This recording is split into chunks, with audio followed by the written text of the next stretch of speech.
Thank you for joining me today. I want to talk to you about Israel today, its setting in history, its economic setting, its military victories, and I want to share with you. I'm just glad that you could come. Stay with me. Good morning. I'm so glad you could join me. I'm going to tackle something that I've never done in my life. I'm going to do a first with you this morning. I want to talk about Israel today, and I'm going to talk about it in the terms of prophecy. Now, this is something that I've always backed away from, and I've backed away from it for this reason. I've never been sure enough of my own thinking and the facts of the Bible to really share it with people. I talked about this in some ways a few years ago, but I'm going to bring it to you with a new certainty. And I do so because of Dr. Charles Stanley, who did a series of talks in his church on God's intention for Israel. They were magnificent tapes. They were a tremendous blessing to me, and I thank him for it. It's opened my eyes to facts I'd never seen before. And some of these things I want to share with you, and some of these facts may shock you. But by the same token, what I'm saying to you this week is that I see that God is working his purpose out in Israel. No one will stop him, no nation will stop him, and no nation can stop him.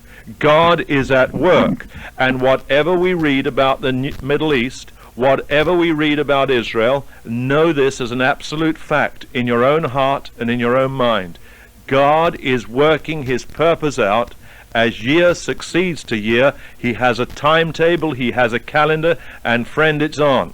Now, first of all, the historical setting of this new nation of Israel. If you and I had been talking in the 1930s, and I had said to you that Israel would be back as a nation, you would have thought of me as sort of crazy, out of my mind, ridiculous, and it happened. That's the first thing. There was a return to the land, and it was during the time of the British rule, and when we were in Israel visiting, I want you to know the British did practically nothing for Israel. They may have protected it from some people, and they eventually allowed them to become a nation, and that was God's purpose. But I don't think the British can take any credit whatsoever. Secondly, a remarkable miracle happened in 1948. Israel became a nation, and I don't think the rest of the world would want them to become a nation today. They would do everything to stop them, but that was God's purpose, and in 48 it was formed as a nation. Still more than that, what was God's purpose in bringing them back?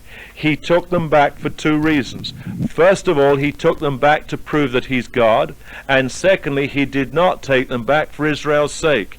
He took them back for his own sake. And I shared this with you yesterday from Ezekiel chapter 36 and verse 22, where he says, "It is not for your sake, O house of Israel, that I'm doing these things, but for the sake of my holy name, which you have profaned among the nations." That's why God took them back, and that's what he's working out.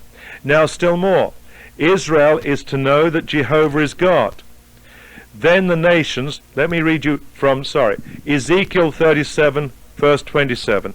"My dwelling place will be with them. I will be their God, and they will be my people." God says they will know that I am Jehovah God. And we were surprised to find that many of the people in Israel were not very religious. Of course there are religious people, but some of them were not. And I believe God is saying they will all know me, and they will all worship me, because they will see that I am their God. Well, what else is happening? Worldwide, the whole world is to know that Jehovah God is the only God. And that's going to be a revelation for many nations. But there are some more things here. First of all, there are military miracles in Israel. There have been, they're absolutely incredible. In each of the wars that the Israelis have been involved in, we've seen the most incredible things happen. You can't explain them in military terms. That nation is so quick, it's so swift, that it is absolutely unbelievable what they achieve. Why did they invade Lebanon? Why did we see this so recently? We've had people in this nation jumping up and down and shouting, and I believe they've done it because they did not know the facts. First of all, did you know that the Israelis found documents among the PLO? And those documents said that there was an invasion plan for the fall of this year or the spring of next to take Galilee. Did you know that? Now, Whether the Israelis knew it or not, we don't know. But God knew it. And if this had not happened, then the timetable for God would not have been right. So I believe God put into the mind of the Israelis the time for this particular advance, and they stopped an invasion of themselves. Did you know they've been outnumbered 100 to 1? Did you know that in one air battle they shot down 26 Russian MiG fighters for the loss of one? That's ridiculous. That's impossible. That's God's hand on the Israelis. And by the way, the pilots believe that. There is a total humility. In one battle they were up against hundreds of tanks, and they knocked out hundreds of tanks. How? Because God is involved, and God is working his purpose out, and no nation will stop him, whatever they do, however they try. I said to you yesterday, that Israeli nation is a little nation of 3 million people, surrounded by enemies at least 100 million, and nobody can get hold of them, and nobody can swamp them, because God is there. What did the Israelis find as they advanced? They found tremendous build-up of military equipment. They found enough equipment to arm 1 million men. It's going to take them 6 months, working every day and night except the Sabbath, for all that time to move all those armaments. That's the first thing. Also notice that the President Brezhnev, who died the other week, when they gave his word to say what a wonderful man he was, we were told what a peace-seeking man he was, and he built arms all around the nation of Israel, in every nation, and we still don't know what is in Syria, Jordan, and all around them. But we do know this: they're not going to stop what God is doing. They can have all the arms in the world, but God is still moving, and God's working his purpose out. Now, why is Israel so vital? It's a tiny little strip of land. A lot of it is desert. First of all, I believe there are economic and geographic factors.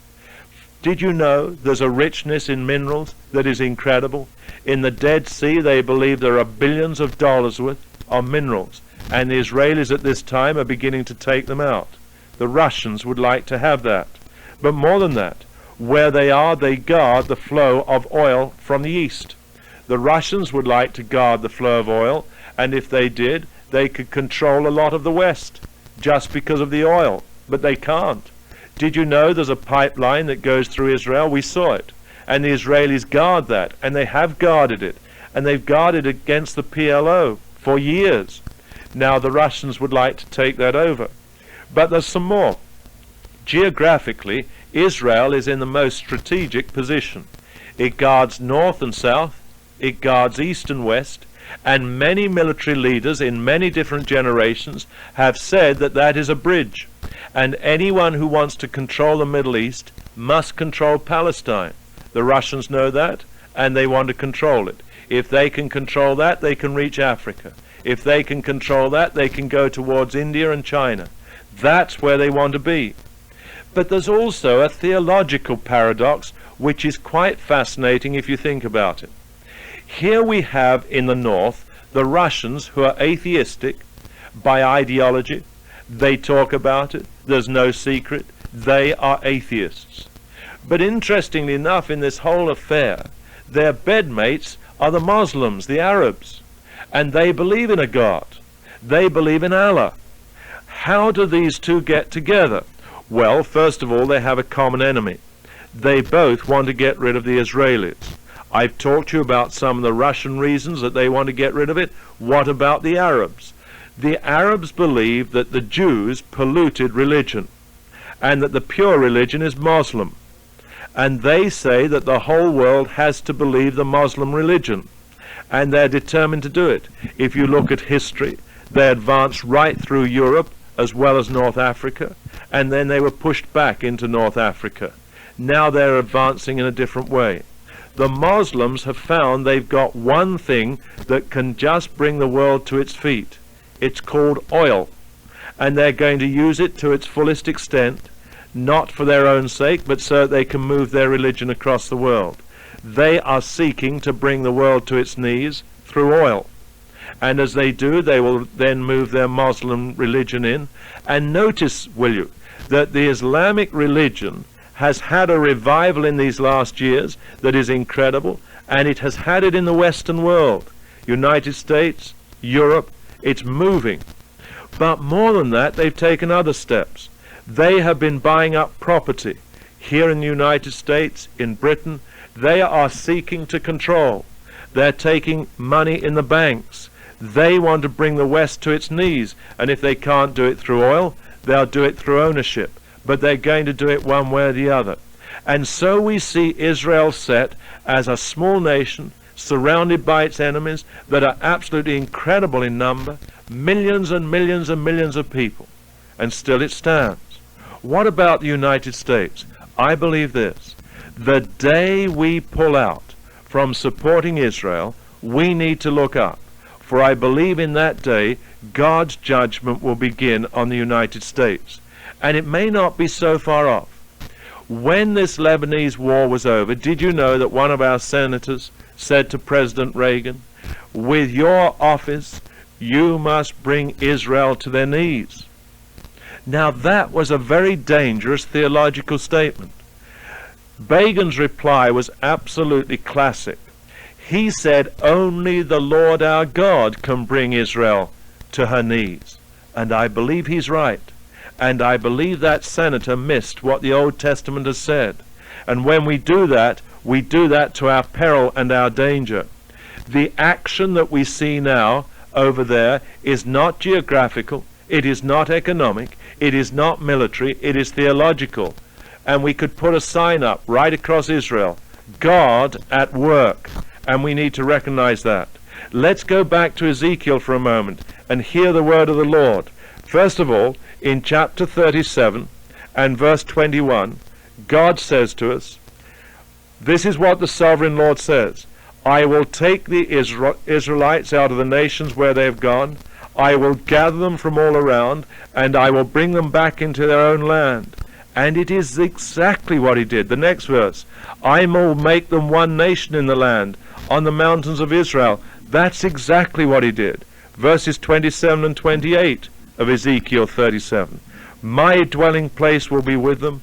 I will be their God, and they will be my people. Then the nations will know that I, the Lord, make Israel holy, when my sanctuary is among them forever." God says, I've brought them back. I've made them a nation. I'm going to show them that I'm God, and I'm going to show every one of you that I'm God. Friend, look up. The Lord God Almighty is on the march. He's doing some incredible things in Israel today. And it is today. And we need to be aware of that. Look into the prophecies. See what God is doing. And begin to understand that he will work his purpose out. No one will stop him.